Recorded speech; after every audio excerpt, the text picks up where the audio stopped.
Hey, bienvenue dans un nouveau vlog lecture spécial bibliothèque. J'aimerais ouvrir une petite série de vlogs centrés sur mes emprunts à la médiathèque. je crois que ça commence bien parce que j'ai pas l'impression que ça y est très droit. Je suis désolée, je sais toujours pas comment faire. Faudrait que je prenne un stabilisateur, mais je n'ai pas d'argent. C'est pour ça que je vais à la médiathèque pour emprunter mes lectures. En fait, la médiathèque pour moi c'est un endroit qui est hyper important pour moi depuis toute petite. C'est grâce à la médiathèque que j'ai pu autant lire, que j'ai pu autant nourrir mon goût pour la lecture et je fais des découvertes incroyables. Voilà. Et j'aimerais partager tout ça dans chaque épisode de cette petite série de vlogs. Je vous emmène avec moi à la médiathèque. Là, pour ces livres, j'ai oublié de vous emmener. Mais ensuite, je vous montre mes emprunts. Je fais des bilans au fur et à mesure du vlog. Et à la fin, je fais un bilan général, dire si ça a été satisfaisant ou pas en termes de lecture. Donc je me dis, en vrai, ça peut être cool. Après, je crois que je vais aller à la médiathèque encore. Parce que il faut que j'emprunte la suite de Freerun de Kaneito Yamada et Tsukasa Abe publié chez Kion. J'en ai pas mal parlé dans deux autres de mes vlogs, donc je vous y renvoie et on verra si en lisant Freerun les autres tomes, j'aurai des choses encore à rajouter par rapport à ce que j'ai déjà dit, parce que sinon je vais m'éterniser. En fait, je pourrais faire une vidéo entière sur Freerun. Pourquoi je le fais pas d'ailleurs? Je sais pas. Bref, j'ai vu, il faut que je rentre ces livres avant le 11 mars. Pour l'instant, il y en a 3. En fait, j'en ai emprunté 5. Il y en a un que j'ai déjà abandonné, que je vais vous présenter, et un autre que j'ai déjà lu, que je vais donc vous présenter. On est le mardi 3 mars pour les livres que j'aimerais lire avant de basculer sur mon abandon et le petit habit lecture. J'ai emprunté le tome 4 de Blackwater, La guerre, de Michael McDowell, publié chez Monsieur Toussaint l'ouverture. J'ai pas mal aimé le tome 3. T'as l'antagoniste, l'une des créatures, l'un des personnages les plus fascinants de l'œuvre, qui prend de plus en plus de place. Et au vu du résumé, j'ai lu que le début du résumé, je crois qu'elle va être encore plus importante, donc j'ai trop hâte parce que c'est vraiment l'un des personnages les plus fascinants, les plus creepy que j'ai pu rencontrer en 2025. Au vu de la couverture, je crois que c'est elle, hein, Elinor. Il y a un bébé, il y a la guerre, en tout cas il y a des arrestations. Waouh, ça a l'air ouf. Ça a l'air... Bah oui, c'est la guerre, c'est littéralement la guerre, c'est écrit la guerre. Bon. Je vais apprendre à lire et à comprendre ce que je lis aussi. J'ai emprunté le tome 1 de Capitale du Nord, Citadin de Demain, de Claire Duvivier, publié chez les éditions Aux Forges de Vulcain. Est-ce que c'est le tome 1 ou alors c'est le tome 1 mais de la saison 2 Capitale du Nord, parce qu'il y a un autre saga qui s'appelle Capitale du Sud et il fallait lire d'abord Capitale du Sud. Je sais pas, parce que quand j'ai lu le résumé, j'avais l'impression qu'on pouvait directement commencer par celui-là, mais j'en suis plus très sûre. Donc je verrai au fur et à mesure de ma lecture ou en faisant des recherches sur internet. C'est une fantaisie, je crois que c'est une fantaisie, qui me fait pas mal peur parce que j'ai l'impression que c'est assez exigeant, que l'univers est assez dense. Et si je suis pas dans le mood pour être assez assidue et concentrée pour vraiment profiter de ça, bah peut-être que ça va un peu me lasser. Et je trouverais ça vraiment dommage parce que j'ai lu que des bons avis. Apparemment c'est super cool, c'est accessible aussi. Autre lecture qui me fait pas mal peur aussi parce que ça a l'air assez exigeant, je crois que c'est un classique, c'est Lilith de George MacDonald, publié chez les éditions H d'Or. Le graphisme, l'édition est incroyable. Il y a des illustrations aussi. Je sais pas, peut-être que c'est hyper contemplatif, je sais pas trop, mais ça m'intéresse, j'ai envie quand même d'essayer parce que le mythe de Lilith me fascine pas mal et je me dis que ça peut être une bonne découverte. Au niveau de mon abandon, Plume et Griffes de Martha Palazesi chez les éditions Seuil, c'est un roman jeunesse avec vraiment un charme très enchanteur, très onirique, nébuleux, un peu avec des... qui est sublimé par des illustrations, mais c'est magnifique, hein. C'est magnifique. En gros, on va être sur un peu un jeu d'identité, des secrets d'identité, avec deux jeunes protagonistes qui ont le pouvoir caché de pouvoir prendre l'apparence d'un animal. Et ils vont se rencontrer et ils vont peut-être découvrir qu'ils sont liés d'une manière ou d'une autre. C'est juste que j'ai pas été dans le mood, alors que c'est très court, hein. En plus il y a plein d'illustrations. Mais je sais pas, j'ai pas été plus intéressée que ça pour connaître la suite. J'étais pas forcément attachée au personnage, mais je vous conseille. En vrai, ça peut être une expérience de lecture qui peut être cool à tenter. Donc voilà, je vous conseille quand même. Et le livre que j'ai dévoré, puisque ça c'est super vite, À la poursuite des animaux arc-en-ciel de Sarah Anne Joux et Sharon Kinchai, publié chez les éditions Little Urban. Vraiment, l'édition est magnifique. On va partir sur une histoire avec une jeune fille en CM2 qui a une situation familiale assez compliquée, ses parents sont divorcés et sa mère avec qui elle vit est dépressive et la petite fille, comment elle s'appelle déjà? Nora, elle fait de son mieux en fait pour aider sa mère mais c'est difficile, enfin, c'est très lourd à porter pour une gamine. À partir d'un moment donné, elle va commencer à avoir des animaux en arc-en-ciel, genre comme ça, un renard, un corbeau, voilà, qui a des touches d'arc-en-ciel, qui semblent lui essayer de lui envoyer des messages, qui semblent essayer de la guider quelque part, l'accompagner dans des petites aventures ou la mener vers des aventures. Et elle sait pas trop d'où ça sort, mais voilà, c'est un peu des compagnons secrets, parce que c'est la seule à les percevoir. À l'école, elle va également se faire un ami qui, lui, il est un peu marginalisé, il est également un peu dans son monde, donc ils vont se lier d'amitié, même si c'est compliqué pour la fille, parce que elle a tendance à se braquer, elle a du mal à aller vers les autres, parce qu'elle pense qu'elle doit afficher une image de fille forte pour que sa mère puisse compter sur elle. Et du coup, c'est très touchant. Donc, comme vous l'avez vu, on va parler de dépression et comment il faut normaliser ce sujet qui n'a pas de raison d'être tabou, surtout pour les jeunes enfants en fait qui, s'ils voient par exemple leurs parents traverser ce genre de période, ils doivent savoir qu'est-ce que c'est et ne pas se sentir coupable, en tout cas ouvrir la communication, le dialogue autour de ce sujet. Donc je pense que ça peut être un bon point de repère pour ce dialogue. On va avoir des animaux également qui sont choisis pas du tout au hasard. En fait, c'est vraiment des animaux symboliques qui représentent des étapes significatives dans leur rencontre avec Nora. Et les animaux, ils sont liés à des secrets, enfin c'est pas vraiment de l'ordre du fantastique, c'est plutôt un peu onirique et surtout psychologique. Ce que j'ai trop aimé particulièrement, c'est vraiment l'amitié entre Nora et je sais plus comment il s'appelle, je suis désolée. Et en plus c'est mon personnage préféré. Le gamin avec qui il va se lier d'amitié, Djibril. Djibril, il est trop mignon et en fait, il est dans son monde, il a une imagination débordante, il fait plein de dessins, de créatures incroyables, il est débordant de vitalité, d'énergie, il a un peu ce côté également timide, et c'est trop mignon. Bref, il est trop mignon. C'est vraiment un soleil à lui seul, et j'aime trop la relation que ça tisse avec Nora, parce qu'il y a des côtés assez réalistes, assez touchants, où Nora, voilà, parfois elle va se braquer, parfois elle va être dure dans ses propos, elle va le rejeter de manière qui m'a fait mal au cœur, mais c'est compréhensible, vu sa condition, vu comment elle se referme sur elle-même, et après elle arrive à aller vers l'autre, et je crois qu'elle s'excuse et tout, enfin bref. C'est vraiment basé sur la communication, et ça c'est ça qui est cool, qui est vraiment mis en avant. Et également ça montre combien il est important de demander de l'aide, et que c'était pas une faiblesse, au contraire c'est un peu une force en fait. Il faut du courage pour demander de l'aide, et que ça veut pas dire que tu es faible et que tu sais pas te débrouiller. Et voilà, donc c'est vraiment de très bons messages.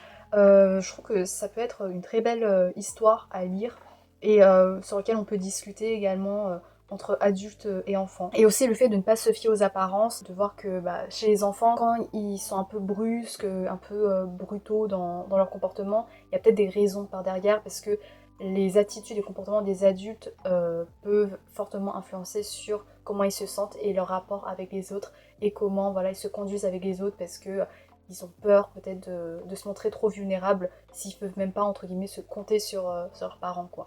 Donc voilà, c'est vraiment cool, et je vous conseille. Bilan d'abord quand même positif, bon ça n'a pas été vraiment positif, mais ça va, c'était pas de négatif, c'est juste que j'ai lâché l'affaire par moi-même. Sinon pour les mangas, mais en fait j'en ai déjà parlé en long, en large, en diagonale, en travers, à l'envers de ce manga, mais bon je vais quand même faire une petite mention.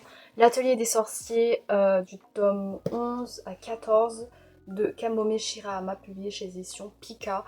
Je vous renvoie à mes anciens vlogs, j'ai beaucoup fangirlé sur ce manga qui a vraiment été la star de mon vlog précédent, donc je vous y renvoie.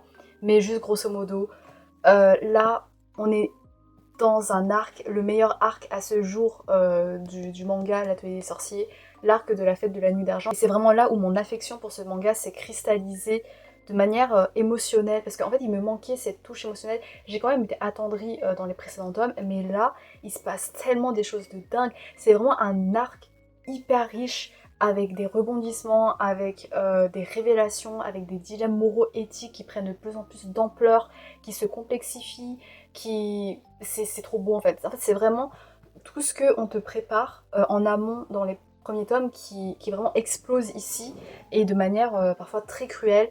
Il y a un côté tragico-poétique dans certains destins de personnages, dans une famille de cœur qui, waouh, juste waouh. T'as des combats, il y a plein de trucs. Ce côté ironie tragique aussi qui est très prégnant dans certains destins de personnages. Et j'aime trop, vraiment. Et les évolutions de personnages également dans cet arc, genre Agathe, je suis trop fière de ma fille. Kifferé, c'est mon mari. Bref, ils sont... Bref. J'arrête de blablater dessus parce que j'ai déjà pas mal parlé. Et ensuite, j'ai pu continuer Freerun également. Donc je vais m'empresser d'aller à la médiathèque pour récupérer le reste des tomes, du tome 9 au 13. Le tome 9, je l'ai déjà, mais le tome 10 au 13. Et ça me fera plein de tomes à lire.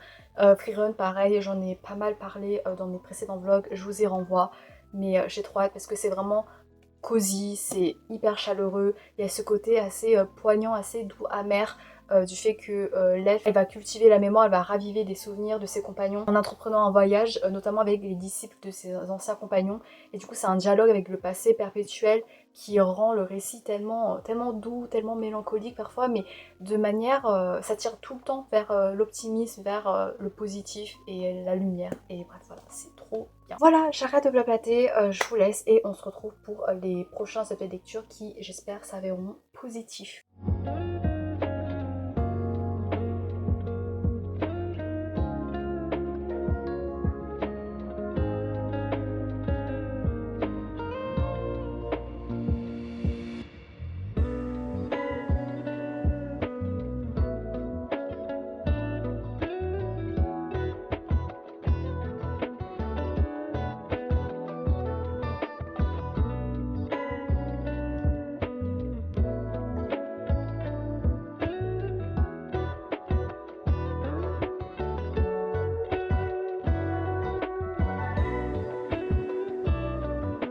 Je vous reprends juste pour vous update sur mes emprunts parce que comme vous l'avez vu, je suis allée de nouveau à la médiathèque pour aller récupérer tous ces tomes de Freerun du tome 10 au 13 et j'avais déjà pris le tome 9 aussi et j'ai 5 tomes de Freerun et je crois que je vais bientôt rattraper la parution française parce que je crois que c'est tome 15 à peu près. Mais en fait je suis deg parce que le tome 14 il n'est pas dispo dans ma médiathèque et sinon je dois me déplacer assez loin donc je sais pas.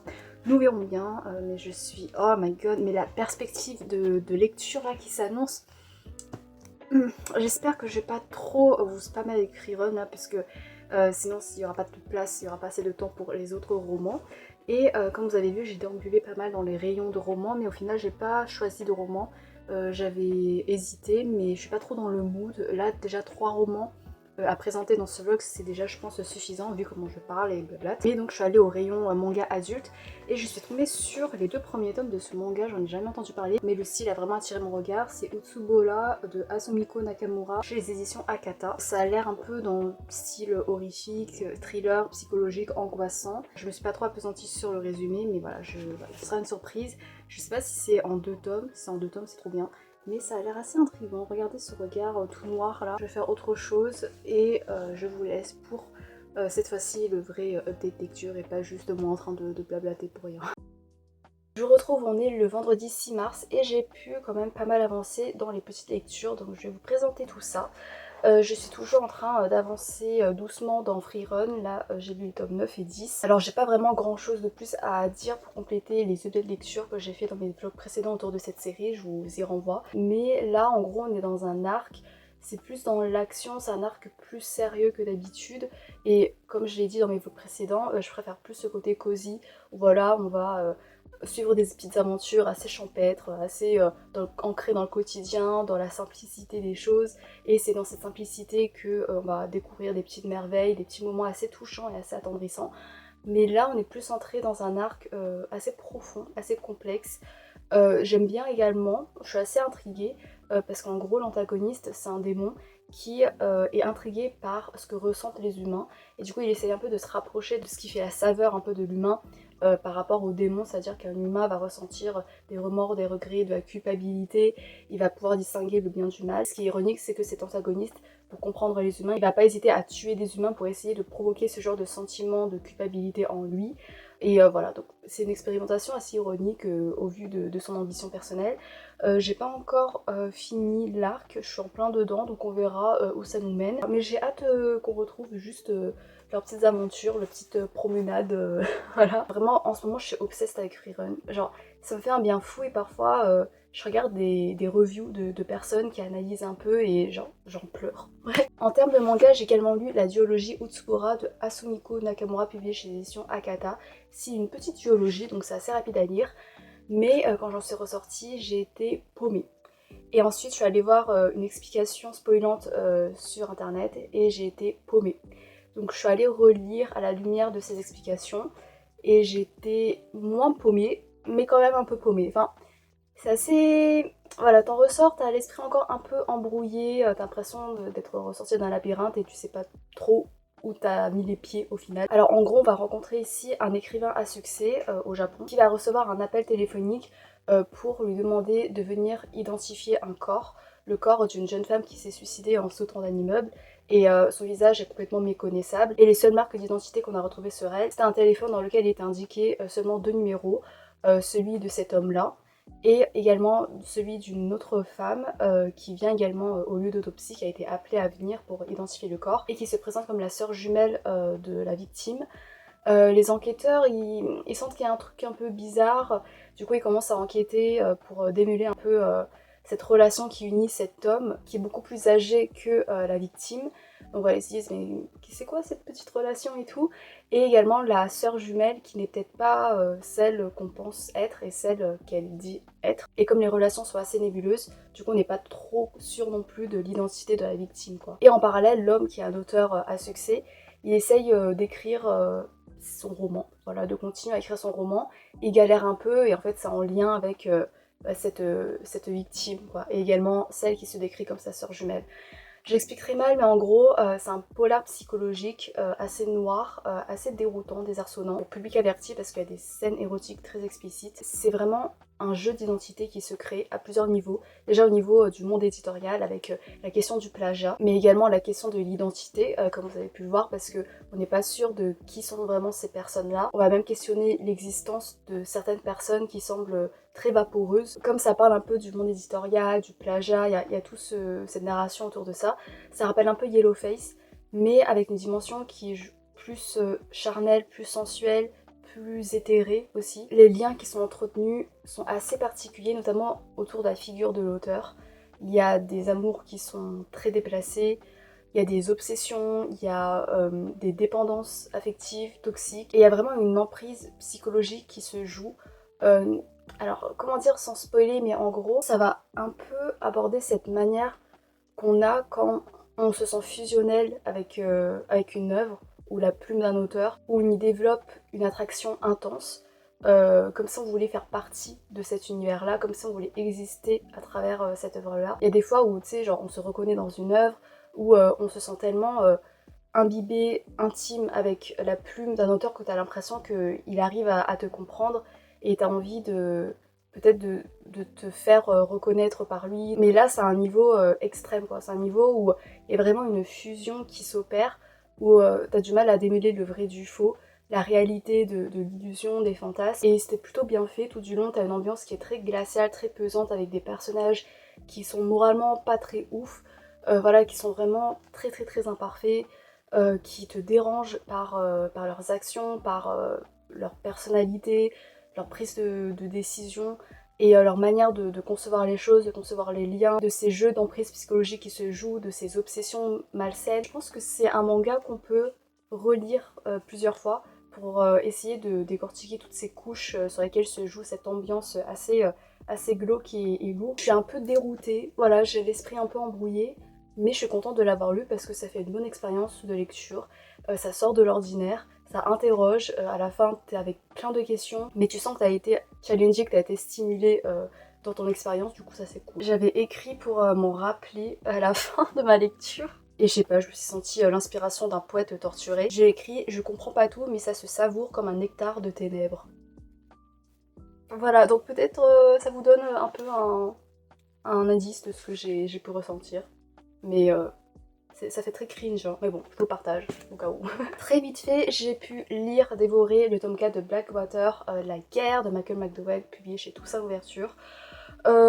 J'aurais pas grand chose à dire. Si vous voulez, je vous renvoie à ma vidéo sur les deux premiers tomes de Blackwater. Après, mon avis a pas mal changé parce que dans les deux premiers tomes, j'étais très dubitative. Je me disais, en fait, je comprends pas trop le succès. Je m'attendais à des relations plus complexes, à m'attacher un peu plus au personnage. Et en fait, ça s'est vraiment opéré dans le tome 3. Le tome 3, c'est vraiment le meilleur. En fait, je repense au tome 3 et je me dis, il s'est passé ça, il y a eu des trucs de malade. Dans le tome 4, c'est un peu plus calme, même si ça s'appelle la guerre, du coup, voilà, normalement c'est tragique et tout. Mais dans le tome 3, c'était concentré sur la maison. Et je trouve que le fait d'assister à des choses dérangeantes au sein d'une maison, au sein de ton foyer, normalement, dans un cocon qui est sain, qui est sûr pour toi, c'est beaucoup plus terrifiant que là, ce qui se passe avec la guerre. Surtout que là, au final, ils sont assez éloignés de la guerre. En vrai, ils vont pas traverser forcément de péripéties douloureuses et tout, ce qui est bien pour eux. Mais au niveau de mon côté un peu chippy, un peu côté drama, bon, j'avoue que j'étais un peu sur ma faim. Après voilà, il se passe quand même des choses horribles, mais c'est beaucoup plus calme que ce qu'on nous a servi dans le tome 3. Ce que j'aime bien, c'est qu'on développe le personnage de Myriam. Franchement, j'aime trop. J'aime trop, j'aime bien ce côté, en fait elle a un côté très très tsundere. Voilà, elle est encore victime de son éducation. Et je trouve que l'auteur il arrive vraiment à bien nuancer et à bien ajuster en finesse sa psychologie par rapport à son passé et tout en lui permettant des marques d'évolution comme ici, et des marques qui sont pertinentes pour la laisser développer des dynamiques familiales nouvelles, touchantes.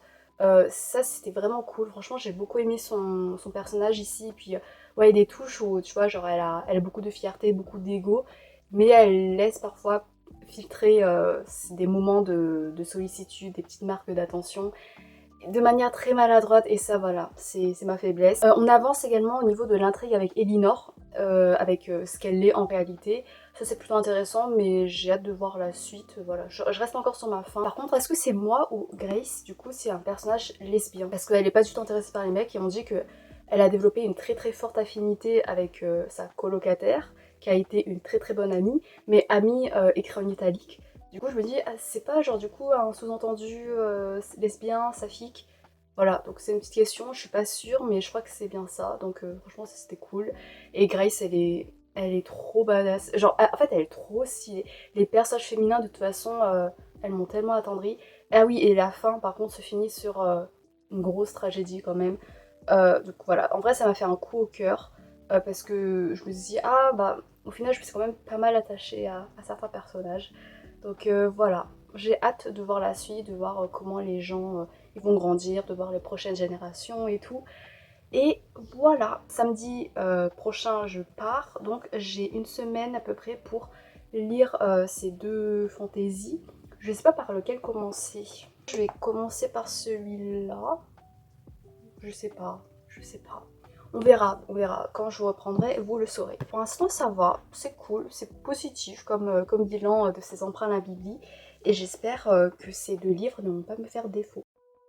Je fais juste une petite aparté parce que là, j'ai fait une pause un peu dans la lecture. Et je cherche mon prochain projet de broderie. Là, je suis en train de m'entraîner à broder des panels de manga. Et j'avais de base voulu faire un projet sur Kifri, un personnage de l'atelier des sorciers. C'est juste que là, je suis tellement obsessed avec freerun que j'ai envie de broder du freerun. J'avais un panel en tête qui me donne particulièrement envie. C'est celui-là.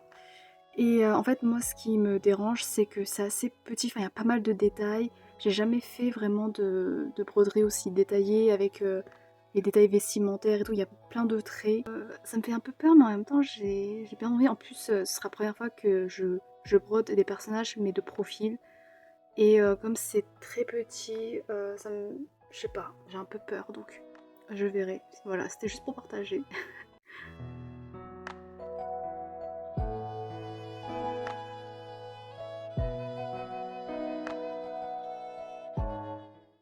Le lundi, quelque chose mars, et en fait je suis en train de lire ce roman que je vais pas encore continuer parce que là je vais sortir de ma grotte, ça faisait longtemps que j'ai pas renoué avec la vie sociale. En fait, je suis pas dans le mood de lire en ce moment, j'ai plein de trucs qui m'attendent à côté, il y a plein d'autres projets dans lesquels j'aimerais m'investir, Et j'avoue que lire, j'ai l'impression que c'est pas une perte de temps, mais c'est pas un temps dans lequel j'arrive à me sentir engagée le plus vivacement, quoi. Je sais pas si vous voyez.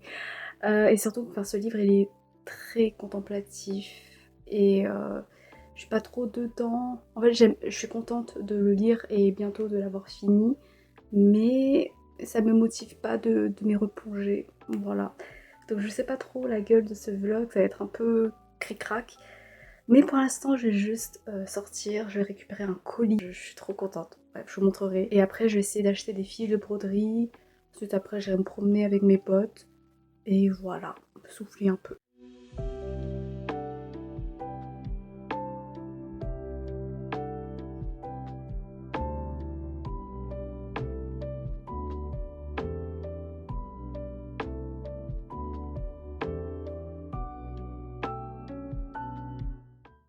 On est le mardi 10 mars et je retrouve pour un bilan, ça va pas être forcément riche, mais avant de basculer dans la littérature, je voulais juste vous montrer ma nouvelle veste. J'aime trop, c'est trop mon style. Elle est un peu grande, mais c'est pas grave, j'aime bien un peu quand les vêtements ils sont un peu oversize. Et là ça me dérange pas, ça me tient chaud. Sur Instagram, je suis une fille, je vous mettrai son Instagram si vous êtes un peu dans le domaine du cosplay ou même du dessin, parce que je trouve que son art est magnifique. Elle avait passé une annonce parce qu'elle voulait se débarrasser de cette veste, qui est une veste de cosplay issue du Donghua Linklick. C'est un anime chinois sur le concept de voyage dans le temps et tout, et c'est trop bien fait et je vous le conseille et c'est trop bien. Et en fait, elle voulait s'en débarrasser gratos, donc j'ai sauté le pas. Elle a dit que c'était du L et moi je suis plutôt du SM, mais que apparemment c'était assez petit, on dirait que c'est plutôt du M, et c'est vrai qu'effectivement c'est un peu grand pour moi, mais ça va quoi, c'est portable. Et du coup j'ai sauté le pas, j'ai demandé, on s'est donné rendez-vous et je suis allée récupérer la veste et je suis trop contente, elle est trop belle. Et ce que j'aime bien, c'est que d'une part, c'est une veste de cosplay mais qu'on peut porter version casual vraiment facilement. Enfin voilà, je sors comme ça dans la rue et ça choque personne. Et également j'avais un peu hésité à cosplayer le personnage qui porte cette veste en Link League parce que j'aime bien. Et du coup voilà, si j'ai l'occasion, si j'ai la motivation pour le cosplayer, j'aurai la veste en plus. Et j'ai une petite wig de la couleur de ses cheveux avec sa coupe un peu, faut juste un peu la styliser. Et peut-être que ça passera. On verra, on verra. Mais voilà, je suis trop contente. Non, en fait, moi, le fait que j'ai eu gratos, tu vois, alors que j'ai flashé sur ce genre de veste depuis, ça fait des années et tout, j'aime trop. En plus, ça tient chaud et tout. Bref, j'aime trop. Voilà, ça c'était juste la parenthèse. Ensuite, au niveau des lectures, alors j'avoue que je rame un peu. Alors, j'ai donc rattrapé Freerun, enfin il me reste le tome 14 et le tome 15, je crois qu'il sort en mai-juin, je sais plus. Alors, j'ai pas plus de choses à dire que ce que j'ai déjà dit dans les précédents vlogs. Ici, on est plutôt dans l'action, il y a pas mal de grands arcs. C'était vraiment cool. Franchement, c'est assez intriguant, mais comme j'ai dit, c'est pas dans ce genre d'aventure que Freerun me touche le plus. Moi, c'est plutôt au niveau des aventures un peu tranches de vie, un peu quotidiennes, un peu, voilà, un peu cosy, cocooning. Et là, on est plus dans l'action, plus dans des trucs un peu sérieux, et c'est intriguant. Voilà, je l'ai lu, j'ai passé un bon moment, c'était sympa, mais voilà, ça m'a pas transcendé comme d'autres chapitres, quoi. Mais il y a eu un arc, j'ai pas le spoiler, mais on en apprend plus sur Himmel et également sur les autres personnages, mais j'avoue que j'ai un attachement particulier à Himmel parce que c'est un personnage qui est tellement intriguant en fait. Genre tu le découvres qu'à travers les souvenirs de Freerun, c'est un personnage qui est déjà décédé dans le présent, et pourtant il est tellement prégnant par ses valeurs, son héritage, sa personnalité, qui transparaissent dans Freerun, comment elle veut mener cette aventure-là, et ça fait du bien et c'est tellement beau quoi. Voilà, donc il y avait un arc autour de ça, avec une scène un peu plus explicite concernant cette relation ambiguë slash pas très platonique, pas seulement amicale entre Himmel et Freerun. Et ouah, ça m'a fait un truc, j'étais... En fait, il y a ce côté amer dans leur histoire, entre guillemets, d'amour, parce que tu sais que ça peut pas se réaliser, mais qu'il y a des sentiments, en tout cas du côté de Himmel. Et waouh, ça m'a fait quelque chose. Ce que je trouve cool, c'est que même si Freerun c'est une héroïne surpuissante, genre à la limite des milliers d'années d'expérience, de pratique de la magie, mais il y a des moments où ça arrive un peu à te maintenir en haleine par rapport au combat, à l'action, et du coup voilà, c'est plutôt bien fait. Ensuite, j'ai lu, entre gros guillemets, Lilith de George MacDonald, publié chez les éditions de l'âge d'or, je crois. En gros, on va suivre le narrateur qui, dans son manoir, il va trouver un miroir qui lui permet d'accéder à une nouvelle dimension, à un nouveau monde qui semble peuplé de contrées sauvages, de rêves éveillés, enfin de choses assez surnaturelles, assez religieuses, enfin très très très religieuses également. Il va voyager de contrée en contrée jusqu'à atteindre un royaume qui est gouverné par Lilith. La plume est très enchantrice. Il y a un côté évidemment qui est très onirique. En fait, t'as l'impression de basculer dans un rêve fiévreux. T'es comme avec le narrateur en fait en mode mais comment ça peut exister? Enfin, il y a des trucs qui sortent de toute logique. Enfin, bref, c'était assez ouf et c'est vraiment bien pensé et il y a un charme vraiment, c'est hyper immersif. L'auteur il prend le temps pour décrire ce qui se passe autour, même des petites actions, des petites scènes qui n'ont pas forcément plus de pertinence que ça, mais qui rajoutent à l'atmosphère de manière assez intense. Mais j'étais pas dans le mood et sur la fin j'ai vraiment lu en diagonale. Alors parce que je pensais qu'on allait plus se concentrer sur le mythe de Lilith, mais Lilith elle est vraiment apparue, elle est vraiment abordée dans la deuxième partie. Je vais pas commettre l'affront de critiquer ce classique et de dire que ça a été bâclé parce que bah non, mais au niveau de mes préférences personnelles, je voulais vraiment qu'on s'attache à Lilith. Mais là, c'est vraiment comme l'antagoniste, quoi. Et oui, forcément, dans la religion, bah, c'est l'antagoniste, voilà. Mais je voulais un peu subvertir un peu peut-être cette image et avoir une approche, je sais pas, plus intime, plus ouverte, plus fascinant, plus frontale avec ce personnage mythique. Mais bon, ça n'a pas été le cas et on est surtout entre le bien et le mal. Enfin ouais, c'est assez manichéen. Mais après, il y a plein de réflexions. Ouais, il y a une dimension philosophique qui est très très très percutante. Mais en fait, je suis pas dans le mood parce que j'ai plein de choses à faire à côté qui me donnent trop envie. Et du coup, j'avoue que j'étais pas trop immergée. Enfin, mon cerveau était pas très disponible pour me replonger, pour vraiment profiter et me concentrer sur le rythme qui est assez contemplatif et assez lent. Donc voilà, malheureusement, ça a pas trop fait pour moi, mais c'est une expérience. Parmi des choses que j'ai envie de faire, par exemple, aujourd'hui, il y a la saison 2 du live action de One Piece qui sort sur Netflix. Ça fait depuis 2023, ça fait depuis 2023 qu'on l'attend, on l'attendait.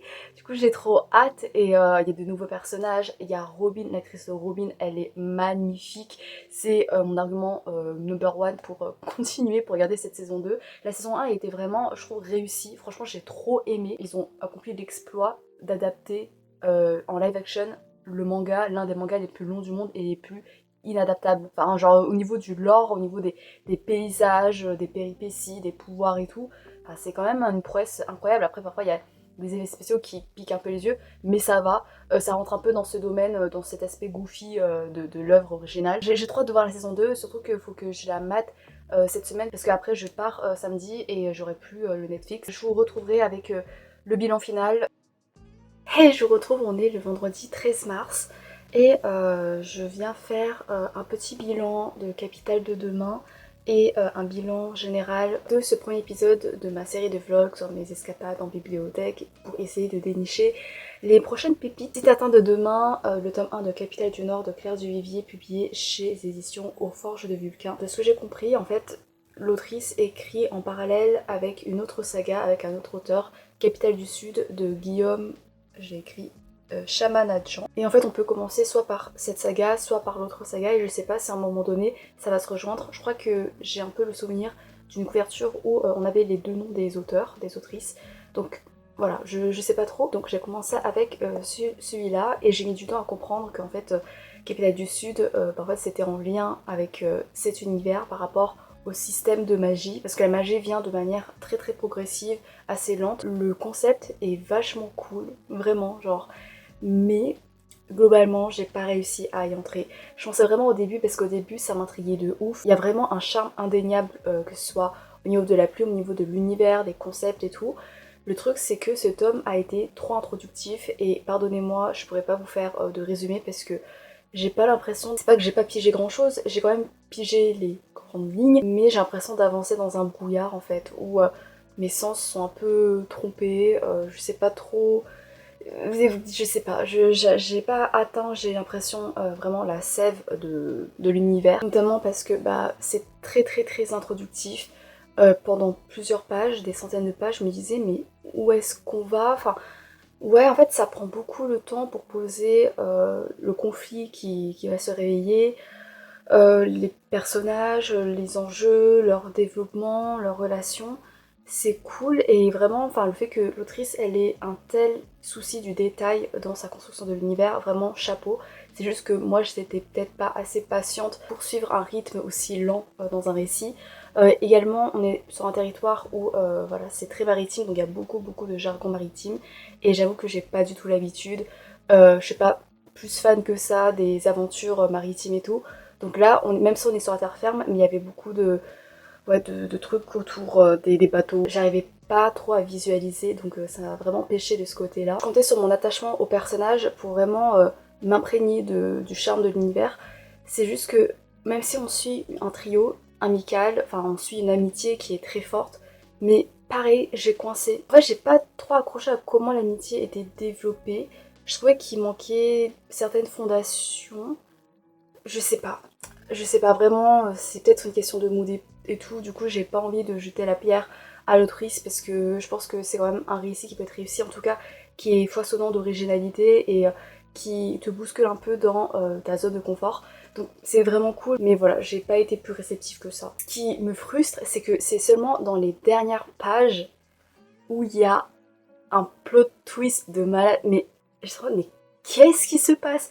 Et en fait, ça tranchait tellement de manière incisive et incroyable et très déroutante avec le ton qui était habituellement très sobre au fur et à mesure du tome. Du coup, je m'étais un peu plongée dans une sorte de langueur, de passivité, de lassitude. J'avais qu'une hâte, c'était de finir le bouquin, quoi. Et là, arrivé aux dernières pages, j'étais en mode, je m'étais réveillée en sursaut, je me disais, mais qu'est-ce qui se passe? Et du coup, évidemment, j'ai envie de lire la suite, mais si c'est aussi lent, je sais pas, peut-être plus tard, mais j'avoue que comme je j'éprouve pas suffisamment d'affinité avec l'univers, et ben j'éprouve pas assez de curiosité pour continuer dans cette exploration de l'univers, du monde fantastique et tout. Parce que c'est vers la fin que la magie prend un ton plus prononcé. Et j'ai envie de voir comment ça va se lier avec Capitale du Sud, mais là, je sais pas. J'ai besoin de conseils. Est-ce que pour les gens qui ont ramé dans le tome 1, est-ce que par la suite ça s'est amélioré entre gros guillemets en termes de rythme? Genre il se passe plus de choses, il y a plus d'action et ça peut mieux correspondre à mes goûts. Et après on se familiarise et voilà, on a plus l'habitude de tout ce qui est du jargon maritime, etc. Ou alors bah, je vais ramer tout du long, donc vaut mieux que je m'arrête au tome 1. Donc bilan final de ce premier épisode, de ces emprunts à la Bibli. Alors pour rappel, j'avais emprunté les tomes de Freerun du tome 9 au 13. C'est pas les meilleurs tomes que j'ai lus de Freerun. C'était très sympathique. Il y avait... Ah ouais, c'est quand même, il y avait des chapitres... Ouais, j'ai des scènes, des flashs qui me reviennent en tête. Mais globalement, c'était pas aussi mémorable et aussi bouleversant que les tomes précédents, même si c'était cool, donc j'ai quand même passé un bon moment. En manga, il y a Utsubora aussi, très bonne découverte en vrai. Maintenant, avec le temps, je me dis que c'est quand même un manga qui marque, même si j'étais très désarçonnée par... voilà. Pareil, c'était très embrouillé dans mon esprit, mais j'étais contente parce que c'était normal que ça soit aussi embrouillé, et c'était un réseau de mystères qui me plaisait bien, dans lequel j'étais bien happée par rapport à Si t'atteins de demain, où j'ai l'impression qu'il y a des trucs que j'aurais dû comprendre sur le tas et j'étais paumée, tu vois. Donc beaucoup moins glorieux, beaucoup moins savoureux malheureusement. Blackwater, le tome 4, c'était sympa, mais assez oubliable au final, maintenant que j'y pense. J'ai quand même envie de lire la suite, mais c'était pas le meilleur quoi. Poursuite des animaux arc-en-ciel, lui il était cool. Je pense que c'est avec peut-être Utsubora, c'est sont mes meilleures lectures de ce vlog là. Ouais. Mais c'est pas non plus inoubliable quoi. Voilà. C'est juste, j'ai passé un bon moment et ce sont des lectures que je conseille et je suis très contente de les avoir lues, mais bon, plus mes griffes que j'ai donc d'INF et Lilith que j'ai lu de manière assez, voire très laborieuse parfois. Ouais, vers la fin j'ai lu en diagonale, donc c'est pratiquement comme un abandon. Donc globalement, ouais, c'est un peu mitigé à mon goût. Je suis un peu déçue de ne pas être rentrée dans les univers, même si je remets pas en cause la qualité des écrits. C'est vraiment moi en fait, le fait que bah, j'ai pas encore l'habitude d'explorer ce genre de littérature. Mais ça constitue quand même de bonnes découvertes. Je suis contente de m'être lancée, d'avoir essayé de les lire. En tout cas, bah, ça va quand même enrichir ma culture personnelle. Voilà, donc c'était très varié. Il y avait de la fantaisie, des mangas, de la littérature jeunesse, du classique, de la fantaisie adulte.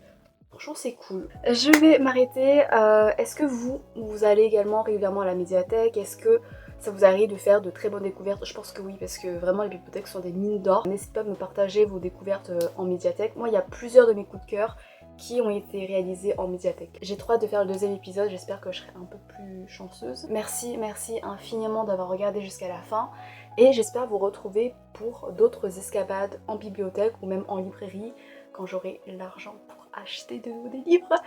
D'ici là, très bonne lecture à vous et à bientôt peut-être, je sais pas, j'espère. Salut!